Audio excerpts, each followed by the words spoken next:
آج سے نداؤں کا سلسلہ شروع ہو گیا ہے کوئی مانگنے والا کہ اس کی مرادیں پوری کی جائیں، ہے کوئی مغفرت کا سوالی اس کا سوال پورا کیا جائے. ہم جیسے گناہ گاروں کی تو بن آئی ہے نا، نفل کا ثواب فرض کے برابر، فرض کا ثواب 70 گنا، ہر سجدے پر 1500 نیکیاں، ہر سجدے پر سرخ یاقوت کا گھر جنت میں دیا جائے گا. روزہ دار کا سونا عبادت، اس کی سانس، اس کی جو منہ سے بو آئے گی افطار سے پہلے وہ مشک سے بڑھ کر ہے.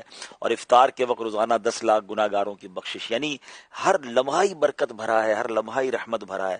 ہم اللہ کا پہلے تو شکر ادا کرتے ہیں کہ ہمیں ایک بار پھر جیتے جی رمضان عطا کیا، اور اب یہ التجا کرتے ہیں کہ پورا رمضان ایسی ہمت دے، صحت دے کہ پورا رمضان ہم پورے روزے رکھیں، پوری تراویح پڑھیں اور اچھے طریقے سے اس رمضان کو گزارے. میں کچھ دیر پہلے سن بھی رہا تھا آپ کا پروگرام. بڑی اہم بات ناظرین یہ بھی ہے کہ ہمیں اس مہینے میں نیکیاں تو کرنی ہی کرنی ہیں، مگر اس مہینے میں گناہ سے لازمی بچنا ہے.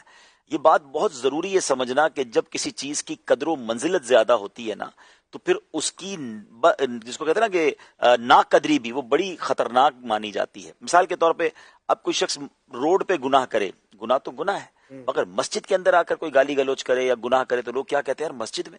کوئی پاکستان میں یا اپنے وطن میں گناہ کرے غلط ہے، لیکن اگر کوئی مکہ پاک میں جا کے گناہ کرے، حدود حرم میں کرے، تو وہاں ایک گناہ 1 لاکھ کے برابر ہو جاتا ہے، ایک نیکی بھی 1 لاکھ کے برابر. بالکل اسی طرح رمضان میں تو ہماری بخشش کا سامان کر دیا گیا نا، شیطان کو بند کر دیا گیا، اجر بڑھا دیے گئے. اب رمضان میں بھی گناہ کرے کوئی، یعنی بظاہر تو گناہ کی کوئی جگہ بنتی نہیں ہے. اینیمی آف ہمارا جو دشمن ہے بہکانے والا، اسے بند کر دیا گیا.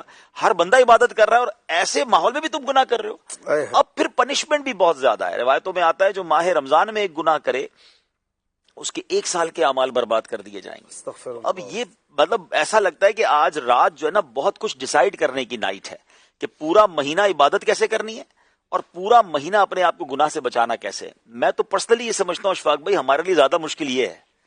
نیکیاں کرنا تو سب کر رہے ہوتے ہیں نا، کچھ نہ کچھ ہو جاتی ہیں. گناہ سے بچنا جو ہے نا یہ زیادہ ڈیفیکلٹ ہے اس مہینے میں، کیونکہ جن کی عادتیں بنی ہوئی ہیں، جو روز جھوٹ بول رہا ہے، جو روز لڑائی کر رہا ہے، جو روز معاذ اللہ بد نگاہی کر رہا ہے، موبائل فون تو بند نہیں ہو گیا نا ہمارا ہے. تو اب یہ چیزوں کو کس طرح کنٹرول کرنا ہے.